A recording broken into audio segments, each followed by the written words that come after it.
Good morning and good afternoon. Hello, everyone. Welcome to this promised session, Transforming State and Private Sector Capacity Towards Net Zero. It's a very special occasion because AIIB just launched the new report, Asian Infrastructure Finance Report, which is AIIB's annual flagship report. It gives us a roadmap of the most pressing issues facing infrastructure, from increasing infrastructure investment to global value chain integration. This year's report is the fourth edition, with a focus on state capacity building and strengthening the collaboration between public sector and private sector, which is the key to helping us move forward toward net zero. You may hear the number before. Around $100 trillion investment is needed in 30 years to meet the goal of Paris Agreement.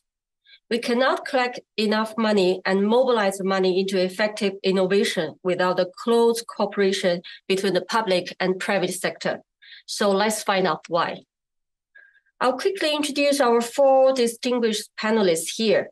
First, Dr. Eric Bergloff, the Chief Economist of AIIB, and Professor Diane Cole, Bennett Institute of Public Policy of University of Cambridge. Mr. Jonathan Cooper, Head of Energy Investment Unit from International Energy Agency, and Mr. Suman Berry, Vice Chairperson of NITI-IO. He will be online later. First, I would like to invite Dr. Eric Bergloff to give us some remarks to this very important report. Then I will invite other panelists to give some comments on the report and on today's topic. I'll open the floor for Q&A after that. If the audience have any questions, please raise your question and put it into the question box on the screen at the red corner. Thanks. Eric, please. Thank you, Li Hui. It's a pleasure for me to have the opportunity to present this report. So the UN Secretary General announced today that we are far behind when it comes to meeting our commitments from Paris. And so the net zero transition is not on track. And even worse, there's a large part of the world, the emerging and developing world, where this is not, this part of the world is falling behind. And this year's Asian Infrastructure Finance Report is about trying to provide a positive vision, offering these countries the opportunity to build their own vision for how they can achieve the net zero transition. Of course, the background is that there are very large fossil fuel footprints in the emerging and developing economies. And of course, we shouldn't expect maybe so much innovation and adoption of green technology, but we will need it. And what we are trying to outline in this report is what we call these moonshots. It's a mission-oriented approach, really based on enhancing state capacity, transforming state institutions, enabling and crowding in the private sector. These may not sound like new things to you, but that's exactly the point, that the net zero transition offers a renewed emphasis on some of the main development challenges that we have in the emerging and developing world. So what are the main components of these net zero moonshots? Well, the first thing is that the state-owned institutions that have such large carbon footprints, they must go from laggards to leaders. They must become leaders when it comes to investing in renewables, in pushing energy efficiency, and be innovators. The private sector has so much to contribute, not only in forms of capital, but in skills, in experience, in the dynamism that we see in the private sector. And we have many examples throughout Asia and the rest of the emerging world. But the condition must be right, and we'll say something about what those conditions are. The third element is the focus has to be on green technology adoption, and that will be the core of the net zero transition. And we need to develop that capacity to adopt new technologies.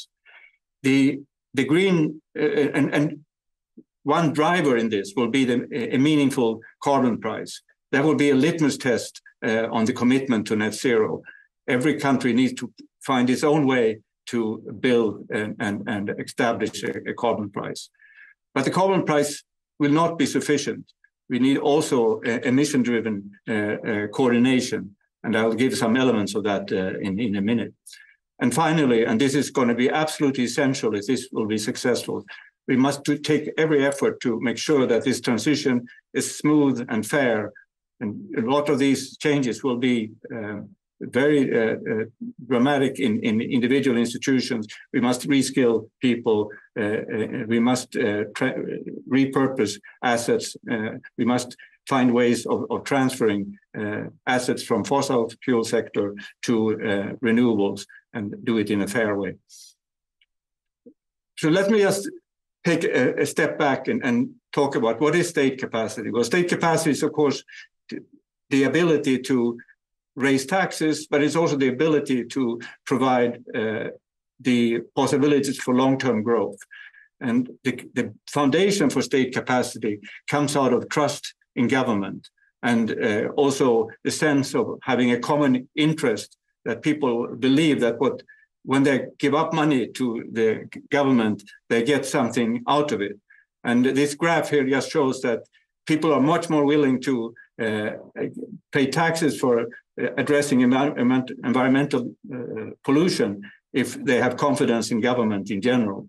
So again, this is also the foundation for why we need a smooth and fair transition, because we need to keep that trust in government throughout this net zero transition. And of course, there are very important tools of the government. There are the state-owned enterprises, and we have shown in the report, using a lot of new data, that these state-owned enterprises have a very considerable financing capacity. They can raise longer tenures and at lower prices. This capacity must be used to drive the net zero transition.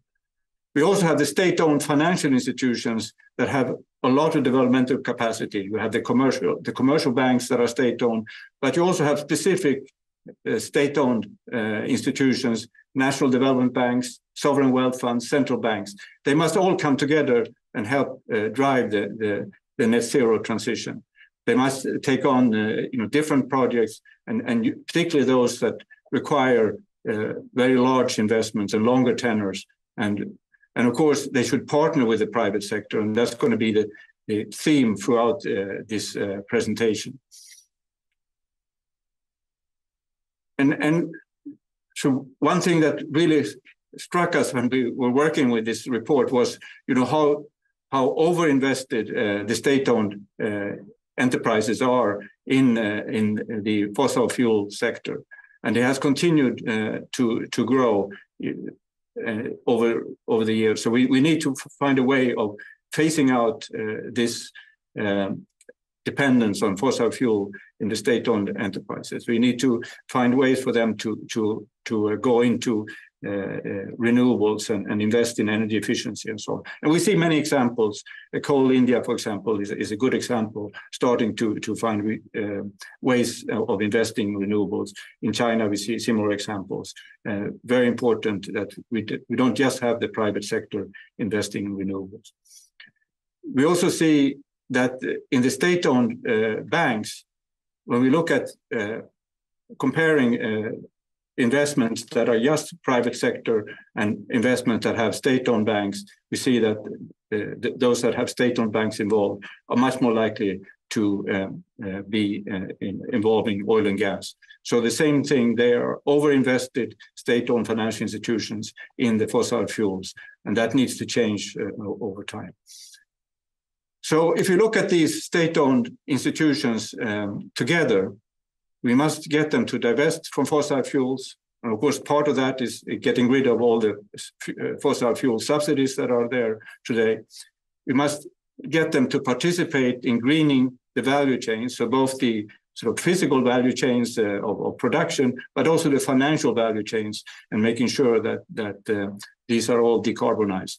We must mobilize private capital into the net zero process. And of course, here the state-owned institutions can become very important, partnering with the private sector. And of course, both for state-owned enterprises and for state-owned financial institutions, having governance reform is going to be absolutely critical, making sure that there is a boards and management that responds to the signals that we see now in the lowering prices of renewables. If we have carbon prices, that decisions are taken reflecting those price signals that we get from the markets. And finally, SOEs and public banks are central to investment processes and collaborations across value chains. So that coordination that is so important now in the net zero transition, that there's SOEs and public banks can be absolutely central for that. So all this is a way of having these state-owned institutions going from net zero laggards to leaders. And we think this is a very realistic prospect. But we also talk a lot about the possibilities of the private sector continuing to lead and engaging with the state-owned sector. And of course, here we have the public-private partnerships, which of course is something very specific, but also covers a wide range of contracting between the state and the private sector. And we have seen how this has been very important in introducing clean energy throughout Asia, but still in South and Southeast Asia, there's a lot of additional fossil fuel capacity coming on the track. So we need to find ways of making sure that also these assets are now gradually phased out. When you look at transport, it's still dominated by roads. We need to put the focus on electric vehicles. We know that electric vehicles require a lot of coordination. We need charging stations. We need automotive producers we need battery technology. We need regulation. We need also standards and to come together. A lot of work for government and industry partners to come together. Railroads are still, not in many parts of Asia, not sufficiently developed. There's a lot of need for investments there. But for this private sector to really fill its role and be really that positive driver that we need, it is very important that the conditions are right. And we see, and this, I think this graph here illustrates very well what we are talking about. Governance plays an absolutely vital role. So here is when the electricity tariffs are set by the most efficient suppliers, then renewables win out. And so we need to make sure that we have the right regulation. And when we have competitive bidding, adding renewables seem to be much more likely to happen. And also, if we have robust contract management, because often the contracting around renewables is quite complex and can take long time, having robust contract management is very important. So all those elements are important to have in place. And of course, this is all about the state capacity. We must put that in place to make sure that the private sector fills the role it can fill. I said that green innovation will be central to the net zero transition overall. But when we look at what's happening in the emerging world, of course, there is not much genuine innovation or green innovation. And what's happening is happening mostly in the private sector. But we shouldn't really expect the emerging world to be driver here. Really, what the emerging world will do, in the beginning at least, will be to make sure that it adopts green technologies from the rest of the world. And that's what the focus has to be. That's their comparative advantage. And so doing that will require, a mix of policies, But what's absolutely critical is carbon pricing. Carbon pricing gives incentives to new green technologies. Carbon pricing also, of course, gives incentives to users of energy to become more efficient and invest in the right technologies. So carbon pricing will be a litmus test for whether these economies will be serious about going towards net zero. And of course, what's also critical is that these technologies will actually be available to emerging and developing economies. We must prevent any restrictions in the transfer of these technologies, and that will be critical also for the net zero transition. So coming back to state capacity, and state capacity involves many different elements, and this slide is full of text, but I wanted to point out three kind of elements that are important. It's about credibility, it's about coordination, it's about expertise. The credibility is about committing to enacting emissions pricing and reducing fossil fuel subsidies. Coordination, having a dedicated institution that can coordinate within the government, making sure that all these different parts, I mentioned electric vehicles, all these different parts need to be coordinated. It's about expertise, making sure that you have maybe a dedicated institution that take a look at the policies that are being implemented are consistent with the net zero. Many governments around the world have established those kind of dedicated institutions, climate councils and so on. That will be a very important element, I think, of state capacity going forward. So in the report, we go through 3 countries, and I won't be able to do justice to those case studies. They bring together the different components just to show how they can be brought together. But let me give a little bit of a flavor of what is in the different parts. So starting with India, and of course India is as we always know when we look at India, it covers many different. It's a very rich object to study, and the role of the state and the private sector varies a lot across different parts of India, different sectors and so on. But as you know, India made a very strong commitment in Glasgow last year to reach net zero by 2070.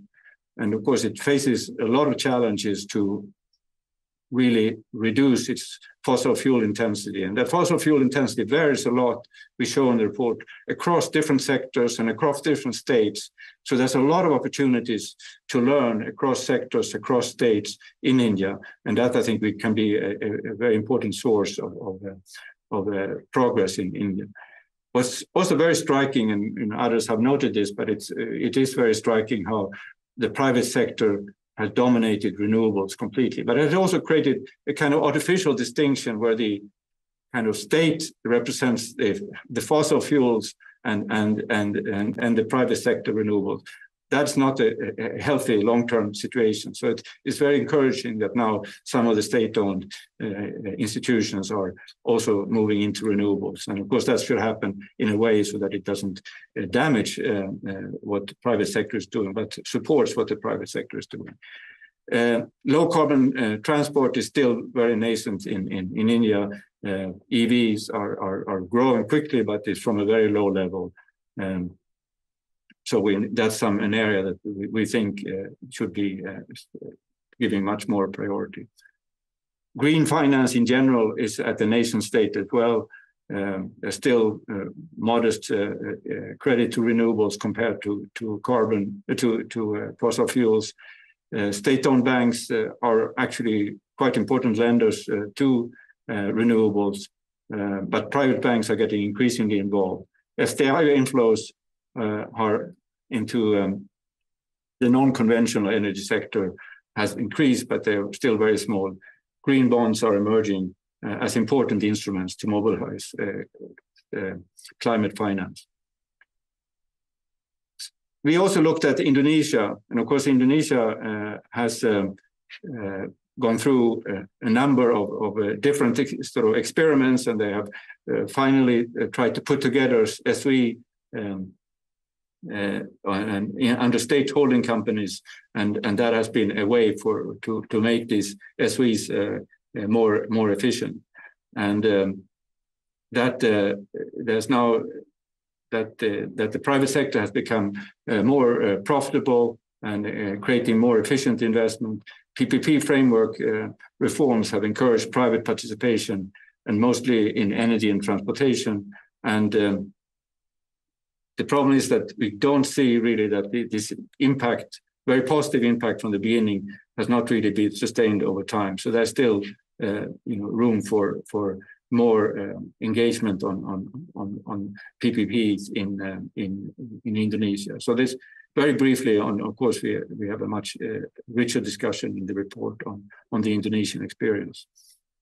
Let me end with the Chinese experience. So China, of course, has used SOEs, and SOEs are very much core in China's development. Of course, the private sector has been also very important, but SOEs has played a central role. And of course, the governance reforms of SOEs have also been important for the green transition. So while the sort of privatization efforts early on, they helped to improve efficiency of state-owned enterprise. So the competition and improved efficiency. But what really helped when it came to environmental performance was the changed evaluation of SOE managers. So when you entered environmental performance into the evaluation criteria of managers of these state-owned enterprises, that's when they really started to change. And that may be a useful thing to think about for state-owned enterprises outside China as well. Interestingly, the private sponsors have played a very important role in environmental PPPs in China.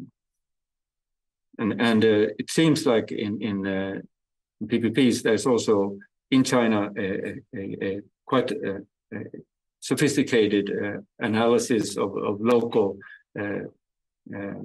institutional capacity when it comes to how they structure PPPs. So when there is a stronger state capacity, they are structured differently than if they are maybe weaker state capacity. That's something also to think about for maybe other parts of Asia. And I think looking at the Chinese experience, there is, of course, the sort of market-oriented reform and competition have gradually been introduced in the power sector. And there was the unbundling of the different stages of energy production. It has a very important impact on efficiency, but has really not affected the environmental performance. And now we have, since over a year, the emissions trading system in China. It doesn't cover the whole of the economy, but about 40% of emissions. And that is very promising and important. Again, lessons here for maybe the rest of Asia, but also a need in China to make sure that this goes into a broader part of the economy, not just the power sector. Let me just summarize here. So these moonshots for the emerging world, they are at the core mission-driven policy frameworks, and they must coordinate across the economy. They're fundamentally about building state capacity and reforming these SOEs and state-owned financial institutions to help lead the transition to net zero. They are about mobilizing private sector skills and capital to build state capacity, bringing out the strength of the private sector, helping to build the state capacity, developing technology adoption frameworks adjusted to local conditions, focusing on how do we best bring in technologies from outside, how do we best absorb them, how do we give incentives throughout the economy to drive it. Of course, carbon taxes and carbon prices are very important for that.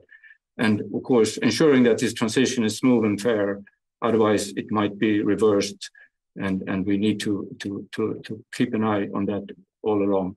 And of course, ultimately, we need to make sure that this works globally and that these countries have access to both finance and these resources that have been promised to them are finally delivered And also, of course, they have access to the technology. So with those remarks, I want to thank you for listening, and I look forward to your questions. Thank you, Elizabeth. Thank you, Eric, for your sharing. Very insightful and comprehensive. Now we would like to invite the panelists to have some comments. First, Professor Diane Coy. You did a lot of research on public policy, energy, infrastructure, and digital economy, which are all highly correlated with today's topic. And you emphasized the importance of building state capacity. Could you please give some comments first? Thank you for the introduction, and thank you also for the invitation to take part in this important event. It's morning here in the UK, so I will say good morning to everybody who's taking part. And I'd like, first of all, to congratulate Eric and his team on an excellent and important report. So I commend it to everybody listening. I'll make a few remarks that do not overlap too much with what Eric has just said. And I think the key point is that the commitments made by different countries to reaching net zero targets are incredibly welcome and timely. I think many countries are already experiencing some of the consequences of climate change, which underline the urgency of taking action. And the point about the targets is that it's global emissions that need to get to net zero or below. As a planet, we need to be removing at least as much carbon as we're adding to the atmosphere. And this means that all countries need to take action. Now, behavior change by individual households and businesses is going to help. And I think everybody appreciates the justice of hoping that those individuals emitting more carbon will take more action as individuals. But you can't change a whole energy system or a transport system by relying on individual behavior and incentives. One point to make is that the risks of not changing are starting to emerge and dawning in the financial markets and among investors.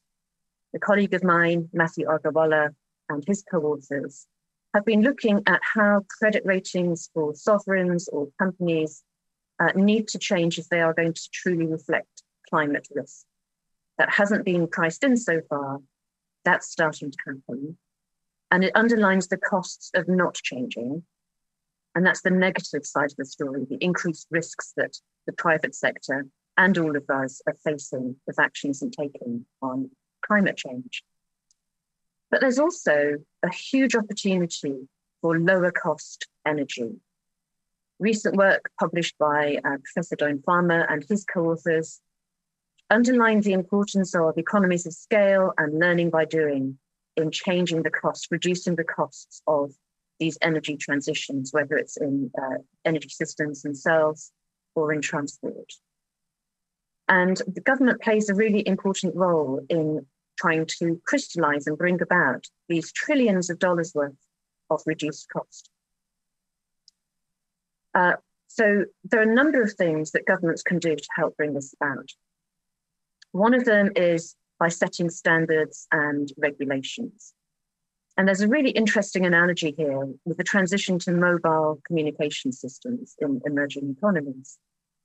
When the GSM standard was set and started to be taken up worldwide in the late 90s, early 2000s, that created a global market for network equipment and handsets on the same set of standards, and it reduced costs incredibly quickly. And I don't recall anybody complaining about the cost of investment in new equipment. It was seen as an investment opportunity. And that's the same here. It's an opportunity that will bring potentially high rewards, both for the individual investors, the private sector, for state investors, and for society as a whole. So government coordination is needed to set those kinds of standards. And the coordination point, I think, is a very important one. For a system change, you need to have all of the actors in the system aligned with each other. Only governments can overcome incumbent interests, and these are very important in some countries. It's partly the companies that own existing resources, fossil fuel resources, but it's also all the people who work for them and all the people who will need, for example, to have new household equipment. The importance of fairness and justice in that transition is fundamental to achieving the change that I think we would all want to see. And it's governments who can help people make those adjustments. And that, of course, is where the costs lie. And those are costs that have to be set against the huge benefits that I was just talking about.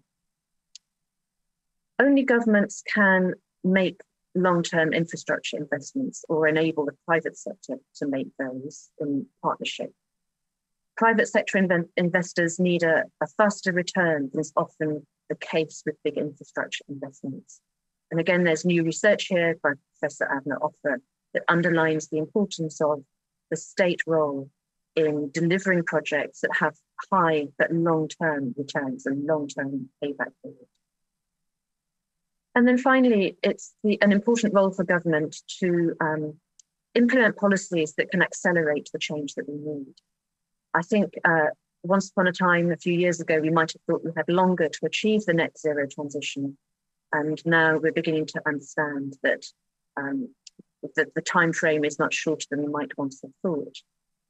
And it's possible for policies to coordinate with each other, for governments to talk to each other across departments and state enterprises, to accelerate those tipping points where the cost reductions that are possible and the other benefits that are possible can be brought about much more quickly. And those tipping point dynamics are important for governments to keep in mind when they are planning the array of policies needed to achieve these net zero transitions. Economies need energy, economies need transport, and we have to face up to the climate challenge, and we have to face up to it as quickly as possible. So what I welcome in this report is acknowledging that we should take this opportunity of transition to a system that is going to save trillions of dollars, that will dramatically reduce CO2 emissions. And we can't achieve system change by relying on individual incentives. So I think the role of the state in this is fundamental in all of the agencies in the state in coordinating with each other and in aligning all of the private sector investors and individual behavior changes that are going to be needed. So the moonshot is a very apt analogy. And let me pause there and we can come back on some of those points in the discussion. Thank you so much. Thank you, Dan. It's very, I agree a lot that every country and the state and private sector should change to meet the goal towards net zero. And to Mr. Jonathan Koppel, we still very much lag behind compared with IEA's net zero roadmap. What's your opinion on how to accelerate the pace towards net zero? Is there anything important missing in the moonshot approach described in this report? What's your opinion? Well, good afternoon, everybody. And also thank you very much for the opportunity to participate on this panel. I would also like to congratulate Eric and his team for an excellent report on a very important but often neglected topic. We have massive transformation that is needed in terms of energy investment, but do we have the capacity, the bandwidth to manage that massive upturn should it arise in the years ahead? So I think it's an important topic. It's not an easy topic to address. So congratulations to all involved. It's a coincidence, perhaps, but today, in about 15 minutes' time, the IEA will be launching its 2022 World Energy Outlook. And as in the previous year, we will have a full update of our net zero emission scenario and other scenarios, as well as the in-depth analysis. So I'm not going to be able, given it's ahead of the launch, to refer to the report. But it is an area where one can certainly say that materially the challenge, the size of the challenge is very large, and we've still got a long way to go. So that's something that is a constant. So I wanted to perhaps just put that issue into perspective.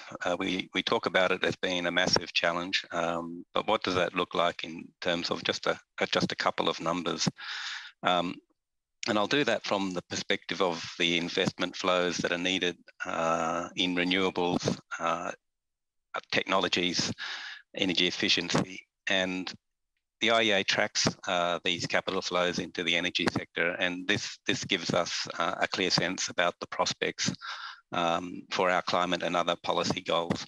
Now, the good news here is that investment to bring more clean and affordable energy into the system is finally picking up after a period of lackluster growth.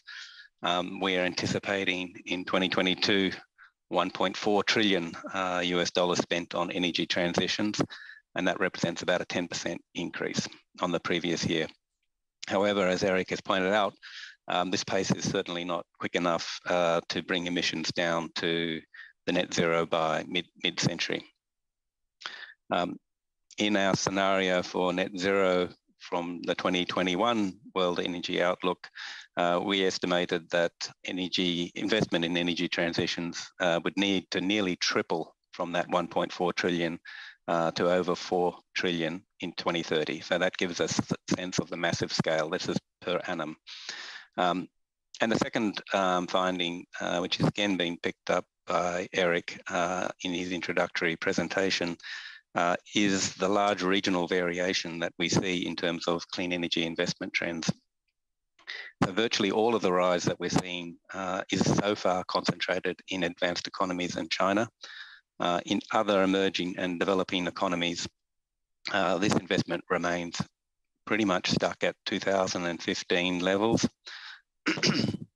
There are some bright spots, for example, solar in India, but still there is this divide, and that dichotomy in itself is a risk in terms of our ability to meet as a global community our energy and climate goals. And that risk is one where we could potentially see the emerging and developing countries being left behind. So here, I think the AIIB is right to report on these issues. And I'm certainly interested in getting a sense from Eric whether they've considered the sorts of things that could be done to manage this risk of a fracture at the global level. It's very important because underlying these scenarios that set out a path to net zero, they do very much hinge on many things, but one of those things is the ability for global coordination. So that's a question that I'd put to the broader group, but also interested in hearing whether that is something that has been considered more fully in the report. I think that the necessary condition to get us back on track, get us on track for the net zero emission scenario is certainly a massive surge in investment in renewables, energy efficiency, and other technologies. And it's where most of the focus of discussions should be. And it is this that needs to occur in order to reduce and then remove the need for new oil and gas field developments. So the what to do is often a very easy question. The how to do it is a much harder question. Let me just share three broad areas that I would concentrate on in terms of the how-to question. And I think some of these remarks have already been touched on, picked up by Diane's comments. The first is a renewed international effort is needed to step up climate finance and tackle the various economy-wide risks or project risks that can deter investors from taking up some of the opportunities in the clean energy field. The second is the immense value in having broad national transition strategies. Take, for example, the Just Energy Transitions partnerships that we have with Indonesia, South Africa, and others. And what they do is they are able to integrate that international support with ambitious national policy actions. And this is something that can help towards mobilizing climate finance. At the same time, they also provide safeguards for energy security and social consequences that come with significant change. And the third area really brings together a host of what I would call speed bumps that do slow investors' take up of opportunities. We see that supply chains are fragile, the infrastructure and skilled labour are not always available. We have issues with project assessment and approval processes. Here's a domain where our analysis is finding that permitting and construction of a single overhead electricity transmission line, for example, can take up to 13 years. So here, certainly clear procedures for project approval, supported by adequate administrative capacity, are vital to accelerate the flow of viable investment projects. So here we see again an interplay between what needs to happen and the themes that are being picked up in the report in terms of having the capacity to do so. And permitting seems like a very straightforward thing. But in my previous roles, we've looked at these in the context of Australia's major resource projects, and that they're very difficult to address in a sustainable way. Progress can be made, but often it backtracks. And there are some legitimate reasons for that.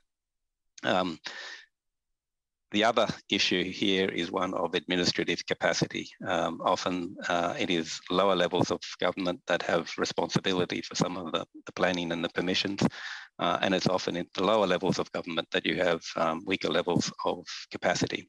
So I'm interested in terms of a further question to Eric on whether they've got any information that they can share in terms of where the bottleneck lies. Is it particularly at the central level of government where there's capacity issues, or as I suspect, given my background, often sits with lower levels of government. And of course, these are general broad directions. The areas where prioritisation lies obviously depends on the individual countries being considered and their specific situation. Let me just end with respect to the third question that was posed about the moonshots. And I'd first like to say that I really like the metaphor because it really sets apart the point that what is required to save our planet really does require transformational change. And many of the moonshots that Eric went through in his presentation do have parallels to past industrial policy. And that's not something that's typically associated with transformational change. So there's an important difference. And the sheer scale of the energy investment needed in renewables that I've outlined just earlier gives those moonshots obvious added meaning. One instance of that, for example, is the massive increase in energy investments that are needed to support the transition. Also means that there are opportunities in terms of the expansion of industries, producing renewable technologies, for example, or it may be some of the key inputs that go into renewable technologies. It might be rare earth metals, for example. So there are also new opportunities and those who are best able to exploit them stand to reap big gains. So I think in setting out a path, an optimistic path on how to get there, it's a welcome part of the report to illustrate how this is possible and to also illustrate some of the opportunities. I think at the same time, though, that we should also learn from the pitfalls of past experiments with industrial policies, especially those industrial policies that turned inwards. We're in a world of cross-border supply chains and a policy that looks towards solely supplying from within a national jurisdiction. By putting in place, for example, barriers to trade can be counterproductive. We saw in a different context, totally different context, an example of this back in the 1980s, I think it was, when there was the use of voluntary export restraints with respect to microchips. There was a dispute between the US and Japan in the 1980s. And all of the evidence on how that played out in practice gives important lessons, I think, to be noted when it comes to some of the opportunities that we're seeing here in front of us, because there's a lot of discussions, a lot of conversations on how to actually exploit those opportunities. So I think it would be good also to draw out on some of the pitfalls that have been present with past major initiatives to redesign industrial policy. And on that note, I'll stop here and we can come back to some of those points too in our subsequent discussion. Thank you. Okay, thank you, Jonathan. Thank you for your experience from IEA and your 3 advices. It's very realistic. And we would like to hear more about the emerging market and developing countries ideas. And welcome, Mr. Suman Berry. Welcome. You have experience both from India and the global energy scene. How do you see what the report says about the Indian case and what India can take from international experience, and what the emerging market and developing countries can take from to achieve the goal? The focus of the report is on state capacity, and I think the points that were just made about, and were made by Diane earlier also, about time running out, the points that were made by Jonathan about learning from the past, these are both relevant, but you've asked me for a perspective on India and from India, and I will try and make a few brief points so that there's time for the second round and questions and answers. So on the point that, 2 initial framing points, perhaps 3, which is that, we could have hoped for moonshots from the advanced countries a lot earlier, but for whatever reason, it didn't happen. We know that Kyoto was, was abandoned really by the rich countries.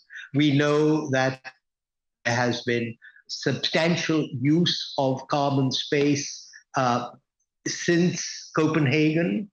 So I think there's a basic question of whether moonshots should be asked and are being asked of emerging markets, largely because of delayed action by the rich countries. The second point, and I'll come to the issue of state capacity, is, the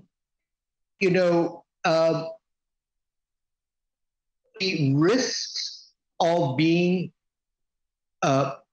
too bullish on state-led action. I'm old enough to remember when, in the 1950s, everybody said that atomic energy meant that energy would be abundant and free because this was a limitless resource. And I have to say that, we, to some extent, know how that movie ended and why it ended. It was partly expense, partly, not in my backyard, maybe nuclear is having a repeat. My point is that poorer countries, which have to worry more about, just keep an eye on point, worry more about the risks of failure, I think need to be a bit more circumspect and cautious, quite apart from needing the financial support to solve a global economic problem. And we know that financial support that has been, as it has been promised, has not yet been forthcoming.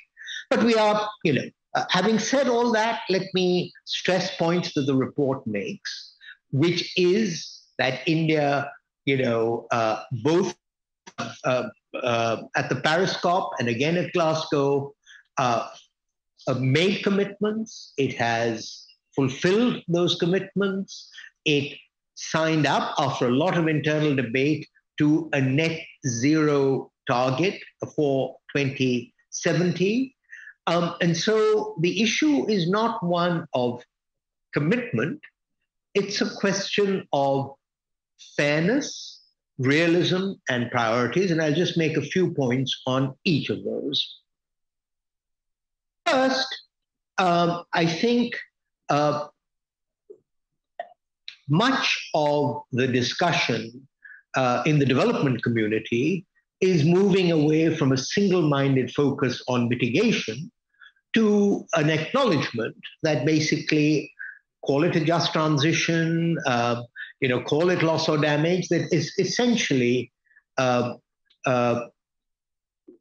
decarbonization strategies have to be embedded in a promise of economic development. And the issue is there risk, is there cost to doing that upfront, or should we wait and see on the basis of the experience of others? I think that remains an important issue, and certainly, India in its official projections expects to continue to use coal in various ways, I believe, till the 2050s.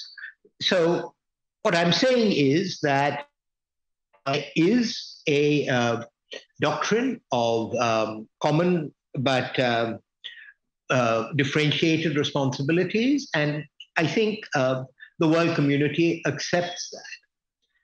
Second, when we talk of a moonshot and the role of state capacity, I think Diane has given us a very cogent catalogue of things which the private sector can be expected to achieve by itself, and things where government is needed. And I accept that. And I think the fact that we are where we are in fulfilling our Paris commitments is an indication of intelligent government policy.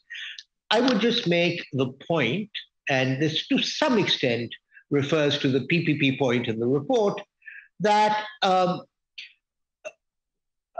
that where I see capacity really needing to be created and strengthened is in predictable regulation. Because a big difference that has taken place in India as it's navigated the green transition is that much of the solar investment, certainly, and to some extent the wind investment, has been by the private sector, whereas the thermal investment originally was largely by state-owned enterprises, although later merchant power plants started to be invested. Now, there has been, as it were, shifting in the regulatory framework as the price of renewable power has gone down, and so power purchase agreements previously agreed to were seen to be expensive. So I think that for me, of the capacity building, if you want to call it, the political economy is on the regulatory side. And I remember a very interesting discussion I once heard from Frank Wolak at Stanford University, who said, look, the US regulatory stability, or the regulatory expectations, were forged after over 40 years of jurisprudence being fought tooth and nail. So, I think that if a government wishes a moonshot, that it can create an enabling environment is somewhat unrealistic. My final point would be that in contrast to other areas where we've been successful, for example, the payment system, I could argue that what India has done on unique identity, what India has done on what we call the unified payments interface to generalize financial access, these are very successful moonshots by anybody's standards. So it's not that the Indian is incapable of it. It is that the energy transition, A, touches every household, and B, has to take account of, as it were, very different state level capacities. In India, energy is a state subject.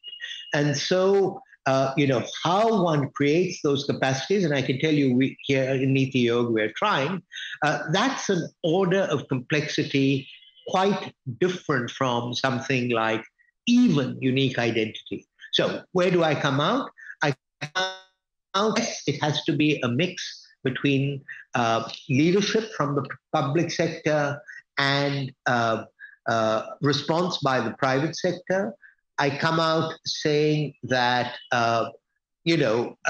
we would like more demonstration of commitment from, as it were, countries that have the means to move faster than they have, and they have their own political constraints, as we've seen amongst some of the largest economies. And I would say that a certain amount of learning by what I think they call, well, let's just say crossing the river by feeling the stones, may be a better model than a state-led moonshot, because those can also expose societies to unreasonable risk. Thanks. Thank you. I know several the panelists give some understandings on moonshots, and Eric, would you like to give some response? So first of all, I think these have been very, very interesting remarks, and there are a lot of reflections, and that, so first of all, I think several have mentioned, and Suman now also pointed to the, you have to realize that state capacity varies a lot. It varies, of course, at the national level across countries, but it also varies at the local level within countries. And something that we did look at and made a point over that in the Chinese experience, for example, that this is something that has been part of the approach to try to, when you worked with PPPs, for example, in China, this is a very important element that they took into account when they designed them. I think that is also part of the how things in practice work out in India, that there are quite a lot of variation, and as Suman said, all these decisions are very much taken at the state level. So moonshots here are really meant to signal that what is critical is this vision that government set, and it's exactly how each government decides to approach it, I think, has to be determined by those local conditions, and that's why it used moonshots in plural. That not every country will have its exactly the same approach. It will have to vary a lot, and it will also, as I said, maybe will have to vary across different parts of countries. But what is absolutely critical, I think, is to have that signal, that notion. And Suman gave some other examples from India, which I think are very good illustrations of how it could work. And I think those are important lessons. I also take very much the argument that Suman made around the obligations of advanced economies to obviously provide, to deliver on those promises of resources, to take some of the risks in terms of developing and testing some of these technologies, some of these approaches. I think that is a fair point. What I'm a bit more concerned about is that this approach of crossing the river by touching the stones, there's a risk that the emerging developing world will end up behind as countries are imposing these rules, are imposing taxes, for example, or tariffs at the borders, are making sure that value chains are decarbonized, that emerging economies and developing countries are pushed out of value chains. And that, I think, is a very difficult issue to deal with. And I think having this ambition to be part of this, but doing it in a way that reflects the local condition, I think is the way to proceed. There are many other reactions here that I could come into. Certainly, how the role that MDBs can play in supporting coordination within regions and supporting countries as they build state capacity at the national level, at the local level, very important. And there's a lot of very positive collaboration going on across MDBs. And of course, AIIB has also been very much repurposed, if you want, to address the net zero transition.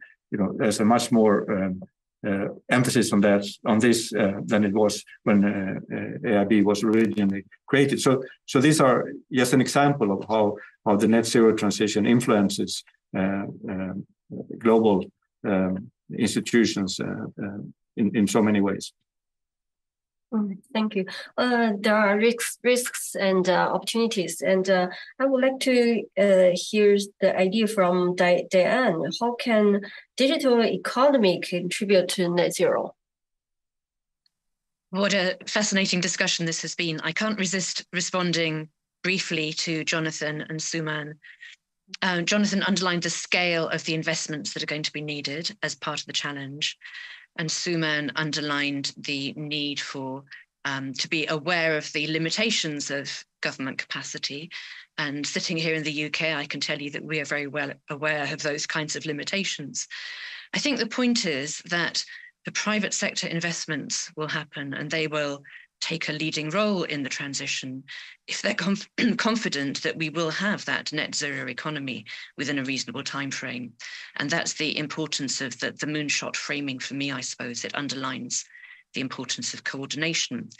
I'm very happy to accept that while all countries need to transition, the richest countries should do it the fastest. But the cost savings will be most important for the poorest countries when they can achieve that. But to go directly to your question, I think there are two digital aspects to this. One is about data and measurement. The United Nations has been setting statistical standards for understanding what's happening to the environment, including climate change. And the research community is very quickly starting to develop those measurements and implement them on platforms and make them available at country level, at global level. And so they will be available for all governments and private investors to use to inform their decisions. I think that's happening quite quickly now. But the other aspect is also energy use by the digital sector itself, and particularly those companies that are investing in data centers, which are huge consumers of energy. I think both as users, they can set a tremendous example if they accept the need for a speedy transition and think about their own energy use. And perhaps also potentially as investors, they haven't at scale so far thought about investment in these technologies. But the possibilities of AI for doing so and the savings they would make themselves in doing so are tremendous. So I would look to the digital sector for real private sector leadership in this territory. Thank you, Dan. And you mentioned the private sector. And how could the private sector play a leading role? And how private sector can build a healthy relationship with the government? Mr. Jonathan, would you like to say something about it? Certainly. I think, first of all, there are certain sort of basic preconditions that need to be met. And here I would have in mind the need for consultation and channels of access to government. This is important in terms of being able to engage with potential changes to regulatory environments, for example, to be able to give their perspective on how possible change could play out, what impacts it may have in terms of the risk profile of projects. It's not to say that they will determine policy, but they have a voice, and that's equally important for the broader community as well. Where I think it gets a bit more tricky is that sort of engagement is relatively straightforward to conduct among large corporations.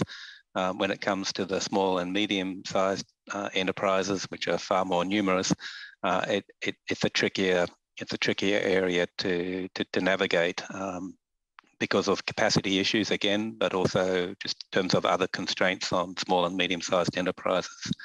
And the second point I come back to, it's been made several times, is that it is critical that the government take the lead, and the overarching framework in which the policy goal and the strategy for achieving the policy goals with respect to climate change and reducing climate risks is clearly articulated.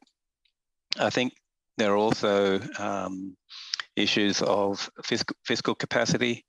Barry mentioned that India is a federated country. There are many other federated countries, and often one of the characteristics in a federation is that there's a vertical fiscal imbalance between the central level of government and the lower level of government, with more taxing power at the central level than at the lower level. Yet at the same time, the responsibilities on the lower level of government in terms of the provision of services, things like infrastructure, are often at this level of government.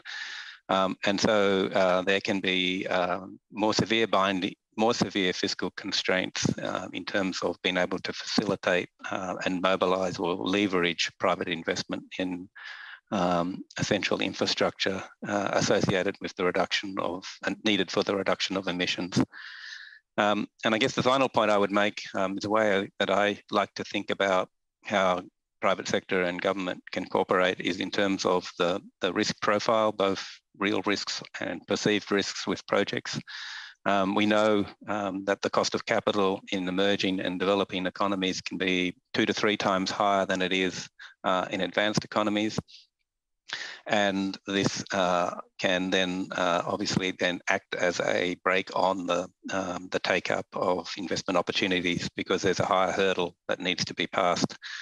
So here I think it is important to work together on how risks are allocated, who owns the risks, and can projects be de-risked. There are certain sort of framework conditions that mentioned by Barry. Was the predictability of regulatory policy is certainly very important. Flipping and changing the way in which electricity markets are regulated, for example, can be something that creates a lot of uncertainty, and investors tend to shun such uncertainty and will hold back. So working on de-risking of projects can be done in several ways. I think we've already heard a lot about public-private partnerships. Some of those are quite bread and butter for road projects. Hospitals and schools are very straightforward. When it comes to some of the large infrastructure with large upfront costs, long lives, public-private partnerships can be difficult to design in a way, the contracts in particular, to ensure that the risks are well owned and well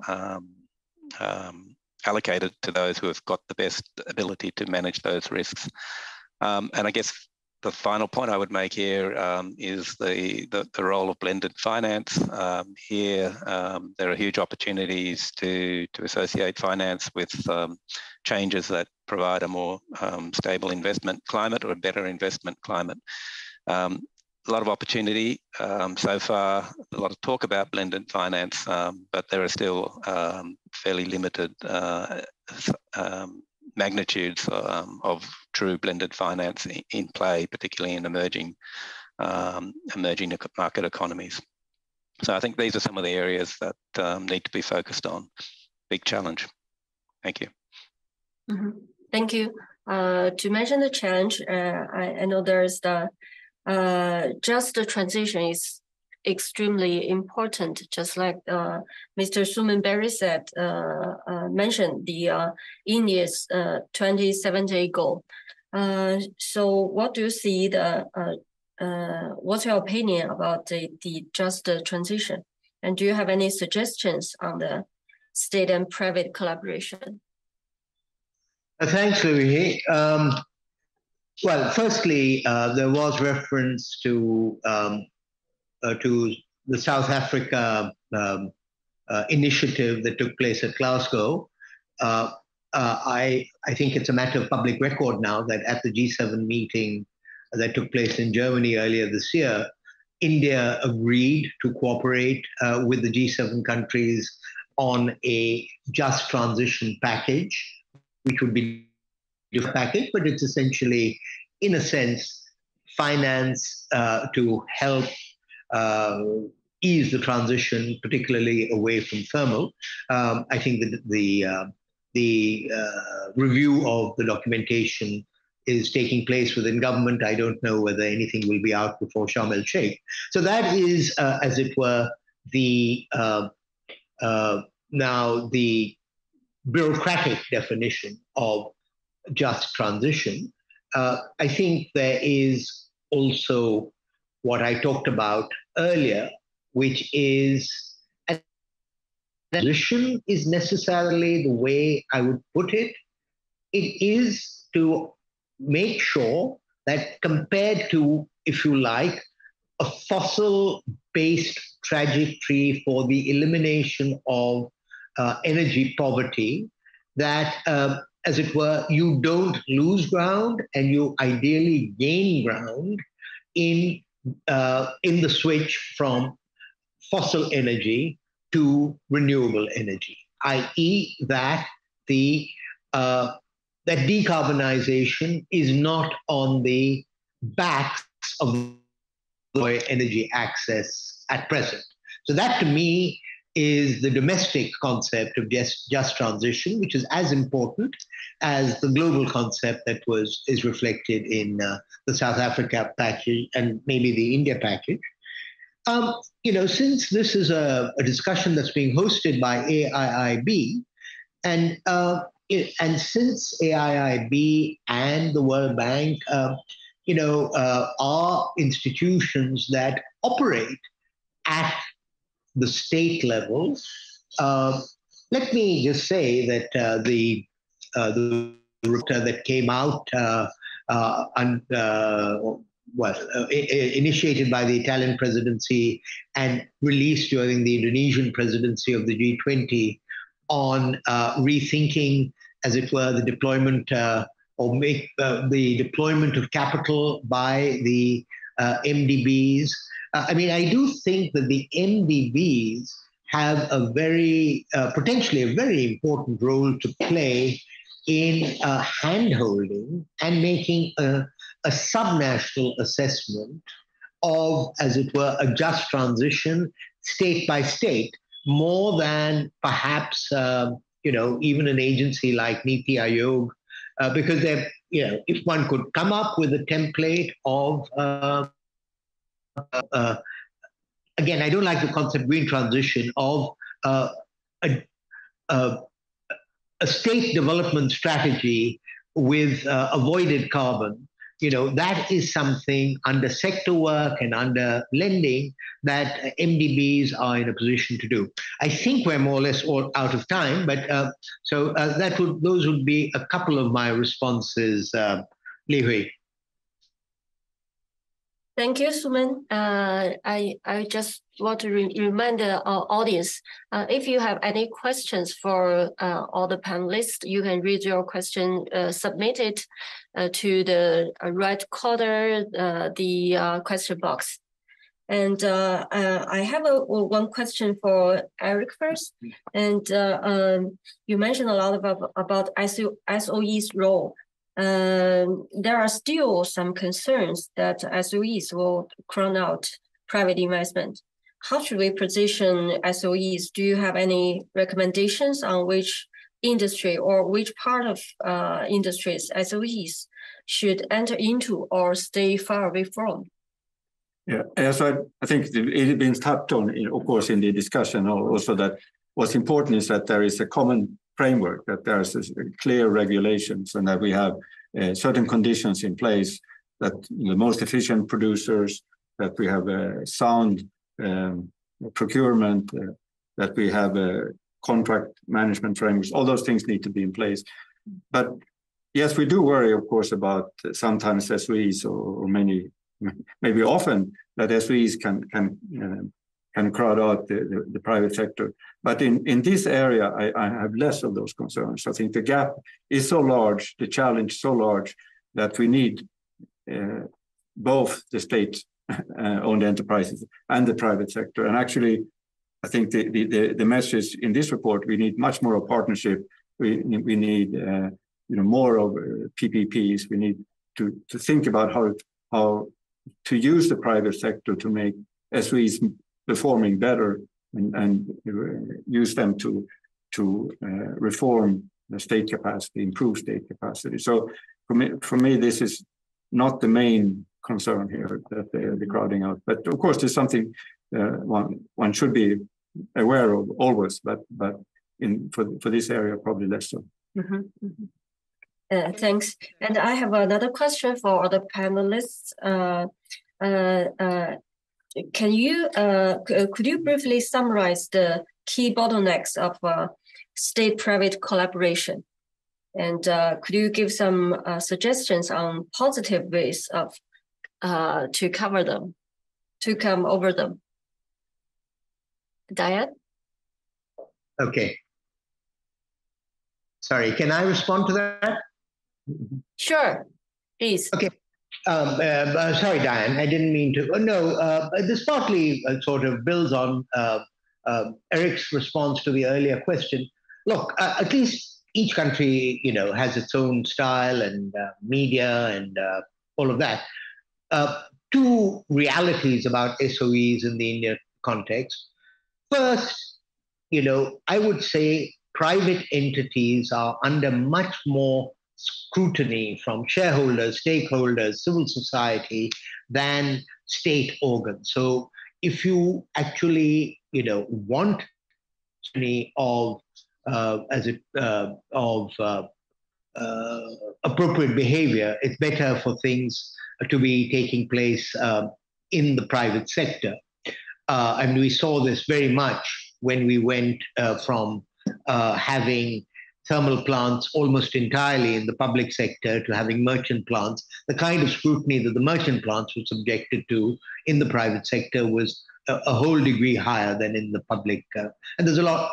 And this links up with the second point, which is the United States seems to have, and maybe Britain has, a culture where engagement between the private sector and the state sector is seen as clean and on its merits and above board. But there is a great deal of aversion by public entities to be seen to, they have to, but to be seen to engage with, large private sector entities. There's always the concern about payoffs and risks and, sweetheart deals. So it's not easy. I just wanted to make that point. Thank you. Diane, please. Yes, I do agree with that point. I think the key bottleneck in a way is needing to have mutual understanding between the private and the public sectors. I'm sure all realise that there's a common interest and a common challenge, but the public sector needs to understand the private sector's need for sufficient certainty and de-risking if we're relying on them for risky investments at very large scale, and that isn't always understood. And on the other side, the private sector needs to understand that the task of the public sector is actually harder than theirs. Public sector needs to balance competing interests, and it's very hard. And the challenges that they face are more complex. It's not just, can I get a return on the investment? It's much harder than a simple investment appraisal. And that's not always understood as well. So in a way, the dialogue between the sectors, given the suspicions that do exist, is very important. And I think I'd pick that as my key bottleneck. Thank you, Jonathan. I agree with all that's been said. I would come back to the administrative and the corporate capacity for this particular question. And again, I note it's a core issue of the report. So congratulations on being able to pinpoint some of the key constraints. Again, it's often the how that's more difficult. How do you improve institutional structures to support better public administration? And that in itself is a really vast literature, but I think there are some things that work towards that we've learnt over the years. They include having a professional civil service, competitive pay structures, whistleblower provisions to call out improper conduct can be important when those sorts of instances arise. Having ongoing professional development and also establishing a culture of transparency. And in some roles, it can be important to embed independence in institutional arrangements associated with particular roles. Obviously, we see this playing out in the judicial system, but there's also a role when it comes to those that are advising government, not making policy, but advising government and seeking out the best advice to give to government. Then I think there are also other factors. Culture can play a big part in administrative and the capacity of administrations and regulatory agencies. These are things that are ones that evolve over time, and they're often very hard to influence without sort of quite radical measures. So again, don't underestimate the scale of the challenge that's associated with achieving some of these improvements in institutional capacity. Thank you. Thank you. Time is limited. I received several questions from the audience, and I just pick one for Eric to have a quick answer. What key strategies in terms of addressing climate changes that AIIB takes differently comparing with other MDBs? Well, first of all, I think we have made a very strong commitment that 50% of our financing should be climate related, and here we follow the common framework that's been developed together with the MDBs, and of course we work a lot with other MDBs on this, and I would say that our commitment is we are maybe the highest level of commitment, and but we are very much want to work with the rest of the MDB community following the same approaches. What we have an advantage, we can work both with the state and with the private sector, and often maybe even within almost the same projects. We have everything under one roof. That makes it also that. And I think something that we wanted to signal with this report, or we want to push the discussion also within the organization about some of the issues that have been brought up here. We need to think about state capacity as a form of infrastructure. We need to there's always a component of a state capacity when we are building a road or when we're building a bridge or so. But we need to think more broadly about how can we strengthen state capacity when we make infrastructure investments. And also we need to think about how we can be part of creating policy certainty. It's come up kind of again in this conversation. This vision that we set, these direction of travel that's so critical for the private sector to be able to commit and invest. And can we be part of this? Can we be part promoting also collaboration across countries? I think those are some of the things that are very important to AIIB. Mm-hmm. Okay, thank you. I think it also summarizes the discussion. And time is limited. Thank you so much. And we need to act together to reach the goal of net zero. Thank you for all your participation. See you next time. Thank you.